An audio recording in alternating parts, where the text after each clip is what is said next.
Waouh! Waouh! Waouh! Waouh! Waouh! J'ai vraiment adoré The Flash qui est sorti au cinéma. Bonjour à tous, j'espère que vous allez bien. Donc The Flash qui est sorti hier, beaucoup de critiques négatives, le film se fait démonter par tout le monde. Et pourtant, ce n'est pas mon cas. Pourtant, j'ai passé un excellent moment. Je suis sorti hier du ciné avec un immense sourire. Globalement, si je devais résumer le film en une seule phrase, c'est le film n'est pas à la hauteur des ambitions de son réalisateur. On le voit. C'est la première chose que je me suis dit en sortant du ciné. J'ai même croisé un pote, il était assez d'accord avec moi. Le gros bilan qu'on peut sortir du film, c'est que il y avait une idée, il y avait une vision, il y avait des choses qui étaient mises en place. Le problème, c'est que la production, le budget, d'autres choses n'ont pas suivi ce que le réalisateur voulait mettre en place. Encore une fois, on tombe dans les travers de la Warner. Encore une fois, on tombe avec l'histoire de Snyder qui a voulu créer quelque chose, qui avait une vision pour son univers, mais que on ne l'a pas laissé faire. On a mis des bâtons dans les roues. Donc voilà, l'histoire se répète. Malheureusement, c'est la fin de cet univers, comme vous le savez. Mais globalement, voilà, c'était l'avant-dernier film de l'univers du DCU tel qu'il a été imaginé par Snyder.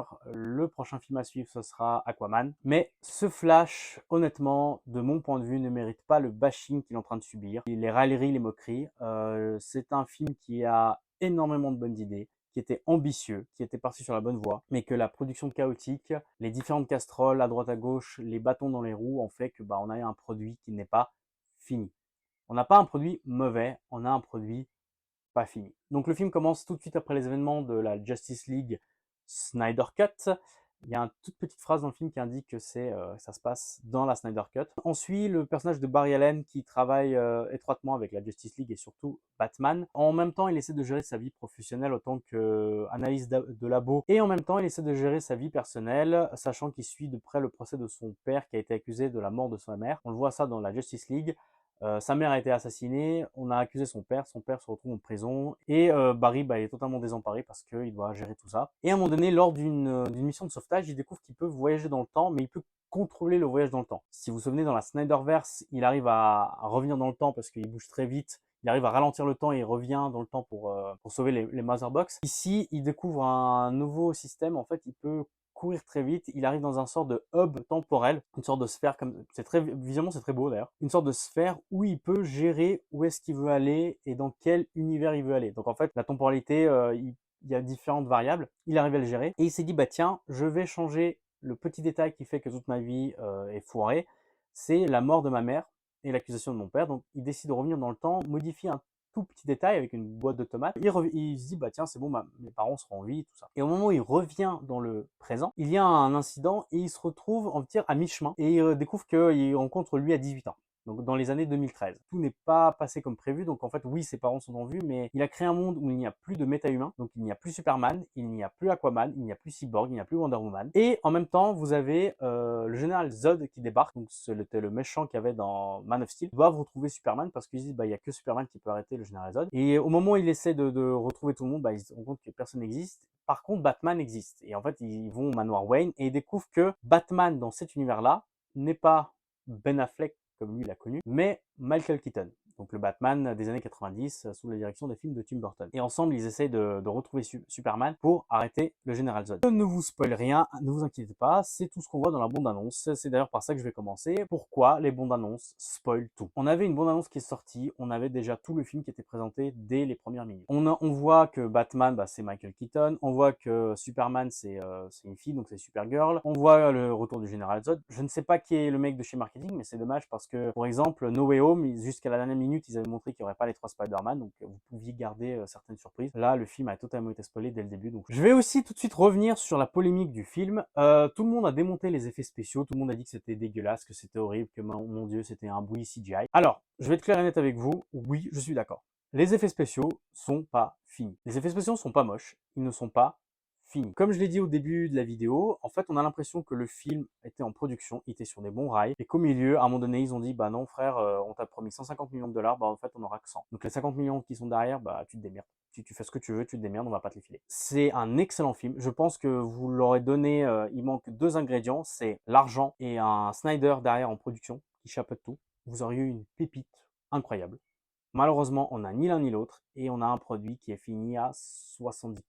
Entre 70 et 80%. Tout le monde qui tire sur l'ambulance, oh là là, mon Dieu, les effets spéciaux et tout. Je dis, les gars, on va se calmer une seconde. Thor 4 qui vient de sortir, il était dégueulasse. Ant-Man qui vient de sortir, c'était dégueulasse. Spider-Man No Way Home et Doctor Strange Multiverse of Madness, pareil, les effets spéciaux, on va arrêter. Au bout d'un moment, vous savez, la polémique qui est actuellement que Disney exploite à fond les créateurs d'effets spéciaux. Là, je pense que ça doit être la même chose. Les mecs, ils ont soit pas eu le budget, soit ils ont pas eu le temps de finir. Calmez-vous, quoi. Au bout d'un moment, il y a une crise dans les effets spéciaux, c'est normal, il faut faire quelque chose, mais c'est pas le seul film où les effets spéciaux sont dégueulasses. Calmez-vous. Marvel subit exactement la même chose. Donc, arrêtez de tirer sur, oh là là, mon Dieu, c'est horrible. Non. Les effets spéciaux sont pas finis. Je suis d'accord. C'est pas pour autant que le film est mauvais. Ce sont deux choses différentes. Les effets spéciaux, s'ils n'arrivent pas à suivre l'histoire du film, ça fait pas que le film est mauvais. Vous prenez un film où les effets spéciaux sont mauvais, mais en plus l'histoire est mauvaise et les acteurs sont mauvais. Thor 4, par exemple, là oui, on peut critiquer. En fait, qu'est-ce qui m'a fait que j'ai adoré le film, c'est que l'histoire est très intéressante. Au début, je pensais que ce serait le Flashpoint Paradox. Ici, on a un début du Flashpoint Paradox, mais en plus de ça, on a le film The Flash, un film standalone, et on a aussi un film sur la gestion du multivers, en fait, comment est-ce que le multivers peut être créé. C'est pour ça, déjà, l'histoire, elle est très intéressante parce que, contrairement à Spider-Man No Way Home, je vais tout de suite rester sur Spider-Man No Way Home, je n'ai pas du tout aimé ce film, j'ai trouvé que le film était très mauvais, l'histoire ne tenait pas la route, je trouvais que beaucoup de choses étaient ridicules, on avait beaucoup de prétextes pour faire juste des apparitions, pour faire des clins d'œil, des caméos, parce que ça ferait plaisir du fan. C'est du fan service pur et dur, que derrière le film ne valait rien. Quand j'étais sorti du ciné, je me suis fait une promesse, je ne vais plus voir les films Marvel au cinéma.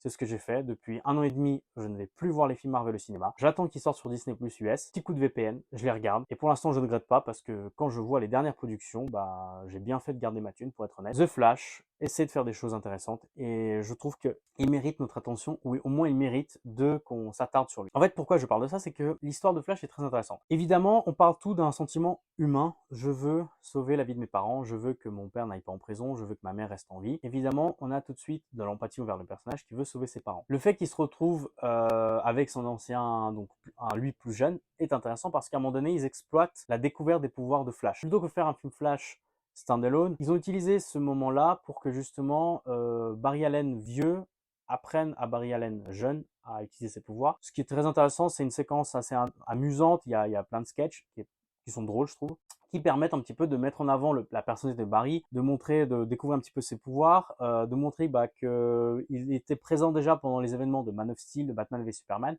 Aussi, j'ai trouvé que c'était intéressant qu'au moment où il rencontre Barry jeune, qui est totalement insouciant parce que ses deux parents sont en vie, ils ont de l'argent, il peut faire ce qu'il veut, en fait tout va bien dans sa vie. On a tout de suite le Barry Allen qui était agaçant, qui était immature, on a découvert au milieu du film, tout d'un coup devient meurtri, qui tout devient un grand frère qui voudrait transmettre quelque chose à son petit frère, donc qui est lui-même en plus jeune. Et on a tout de suite création de deux Ezra Miller, d'ailleurs qui au passage est très bon. J'ai trouvé qu'il était excellent dans ce film.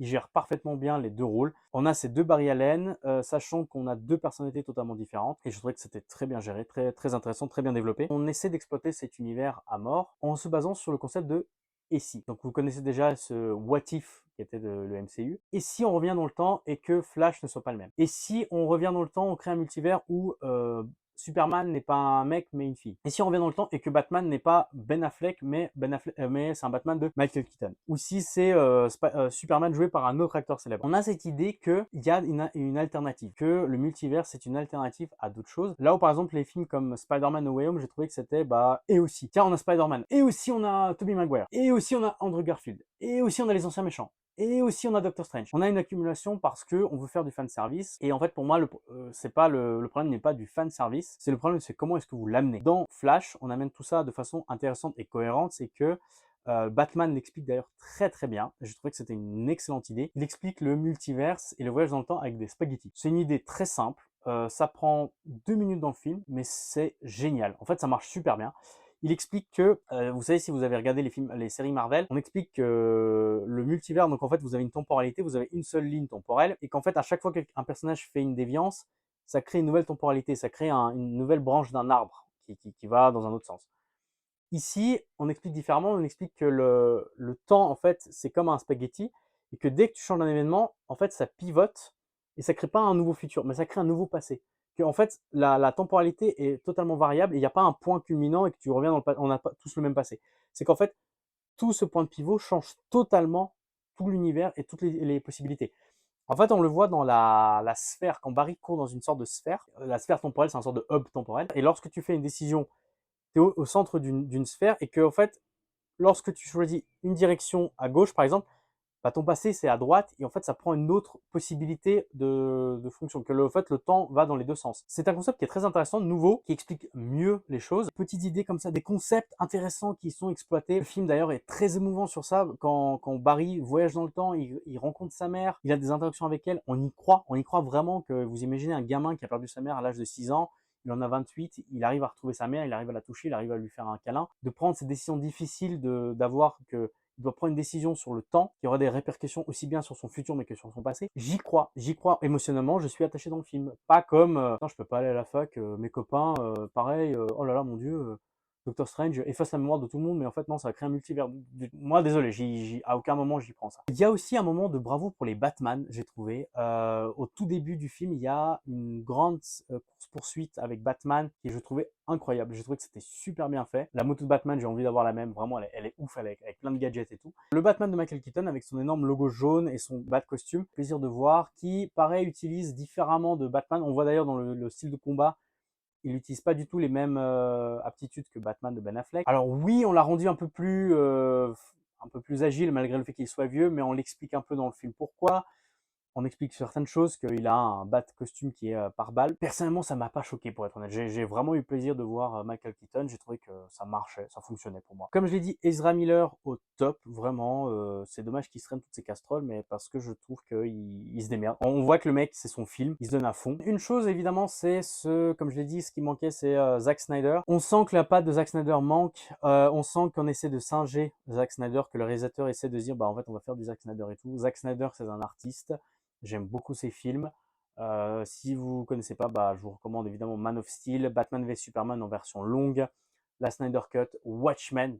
Watchmen, un film incroyable qui est adapté d'une bande dessinée qui est juste incroyable. Si vraiment vous n'êtes pas du tout super-héros, 300. Évidemment, son film 300 qui est juste incroyable. Snyder, en fait, c'est un artiste. Ce qui est marrant, c'est qu'une fois qu'on voit les films de Snyder et après on voit autre chose, on apprécie encore plus Snyder. Snyder sait étalonner les couleurs. Snyder sait mettre en avant ces personnages qui sont toujours comme des dieux. Il met toujours en avant le corps humain, si vous le voyez bien dans ses films, surtout dans 300, dans Batman v Superman, dans Man of Steel. Ici, malheureusement, ça ne marche pas. Les effets spéciaux n'arrivent pas à suivre, comme je le disais. Et on sent que le film, à un moment donné, à certains moments, ça rush un peu. Ils ont une pirouette technique que je trouve intéressante, c'est qu'à un moment donné, le combat final avec Zod, évidemment, la technicité n'arrive pas à suivre, donc ce qu'on propose, c'est des alternatives.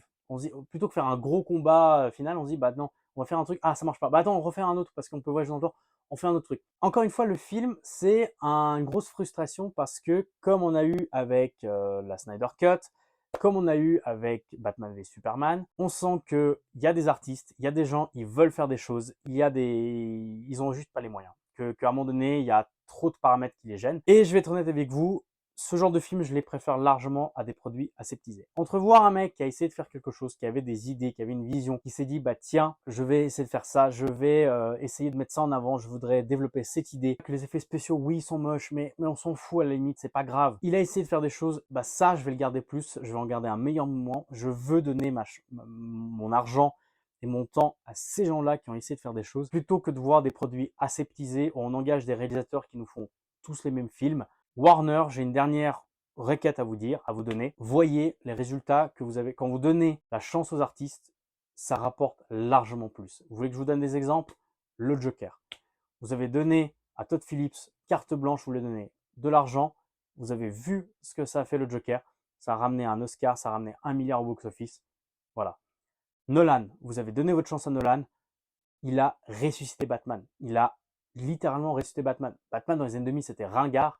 Zack Snyder, vous lui avez donné les commandes. Man of Steel, c'est un excellent film. Il est sorti il y a 10 ans. Le film n'a pas pris une ride. Les effets spéciaux sont toujours au top. Zack Snyder, vous avez vu comment les fans attendaient la Snyder Cut. Ils ont signé des pétitions. Moi, le premier, on a donné la chance. Il a sorti un film de 4 heures. On a attendu. On a vu un film de 4 heures. On était à fond là-dessus. Derrière un film, les artistes, donnez-leur leur chance d'exprimer leur art. Donc voilà, c'était ma revue sur The Flash. Honnêtement, oui, vous allez voir des mauvaises critiques. Oui, le film n'est pas parfait.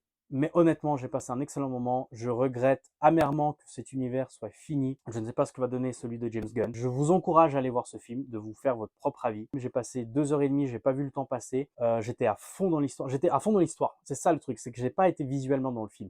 Je l'ai vu en IMAX. Oui, il y a des choses qui ne vont pas visuellement. C'est pas ce qui me retire du film. J'étais à fond dans l'histoire.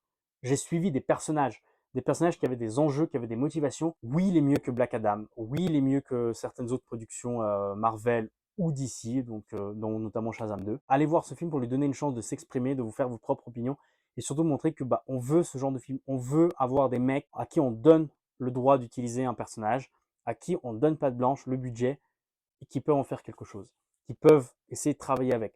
La preuve avec le personnage de Batman. On a eu combien de films Batman, tous différents. À chaque fois, quelqu'un a apporté quelque chose de différent, de variable, de nouveau, de frais. Même un film comme Lego Batman exploite parfaitement l'idée de Batman. Je vous remercie. N'hésitez pas à vous abonner, à cliquer sur la chaîne, à aller voir ma critique de Black Adam, qui était un film moyen encore une fois, mais qui avait la chance d'avoir Pierce Brosnan dans le film. Et avant de clôturer, évidemment, je suis très déçu que ce DCU n'existe pas, qu'il va plus exister.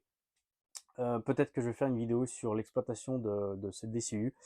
Qu'est-ce qui s'est passé, comment il a été créé, comment il a été terminé, comment est-ce qu'il existe. Je vous remercie et je vous souhaite à tous un excellent week-end. Et si vous avez le temps, allez voir le film parce que je trouve qu'il mérite qu'on s'attarde dessus, qu'on lui donne une chance de s'exprimer, de présenter une vision.